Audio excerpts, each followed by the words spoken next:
अभी कुछ वर्षों से लगातार रूस और यूक्रेन के बीच तो युद्ध चल ही रहा था, लेकिन अभी अमेरिका और इजरायल दोनों ने मिलकर ईरान पर हमला किया। इसमें ईरान के बड़े नेता की मृत्यु हो चुकी है।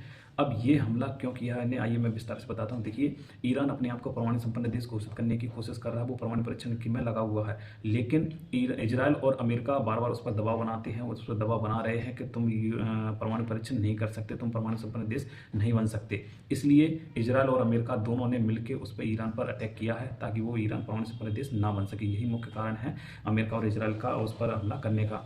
क्योंकि आज से कई वर्ष पहले 1974 में जब इंदिरा गांधी पीएम थी, उस समय पर पोखरण में जब परमाणु परीक्षण किया जा रहा था, उस समय पर भी अमेरिका ने ये दबाव बनाया था कि भारत परमाणु संपन्न देश नहीं बन सकता, ना ही वो परीक्षण कर सकता, जैसा कि आज वो ईरान के साथ कर रहा है। ठीक है, उसके बाद 1998 में जब अटल बिहारी वाजपेयी जी की सरकार थी, उस समय पर भी अमेरिका ने ये दबाव बनाया था कि भारत देश परमाणु द्वारा से परीक्षण नहीं कर सकता, ना ही वो परमाणु संपन्न देश बन सकता है। तो अमेरिका अपने आप को तानाशाह और दुनिया का पूरे देशों का मतलब सुपर पावर और दोनों दुनिया पर हुकूमत करने वाली सोच रखता है। इसलिए वो किसी भी देश को किसी भी देश को परमाणु परीक्षण करने की परमिशन नहीं देता। वो उसको देशों को धमकी देता है कि आप परमाणु परीक्षण नहीं कर सकते, ना ही आप परमाणु संपन्न देश बन सकते।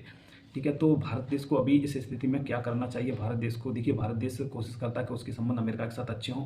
भारत देश के इजराइल के साथ तो अच्छे संबंध है ही, और भारत देश के अभी ईरान के साथ भी पहले से अच्छे संबंध हैं, क्योंकि ईरान देश भारत देश को तेल निर्यात करता है। इस चक्कर में भारत और ईरान के भी अच्छे संबंध है। तो मुझे ये लगता है कि देखिए, अमेरिका एक हमेशा पाकिस्तान का सपोर्ट करता है।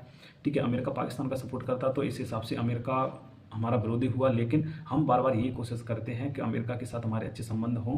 ठीक है, तो मुझे ये लगता है कि ऐसी स्थिति में ये ईरान और इजरायल और अमेरिका, इन तीनों देशों से भारत देश के अच्छे संबंध हैं। तो मुझे लगता है कि भारत देश को ऐसी स्थिति में शांत रहना चाहिए। लेकिन इसका दूसरा पक्ष में ये भी बताऊंगा कि भारत देश को, मुझे लगता है कि अमेरिका की तानाशाही का विरोध करना चाहिए। ठीक है, तो यही वीडियो मैं समाप्त करता हूँ। Thank you.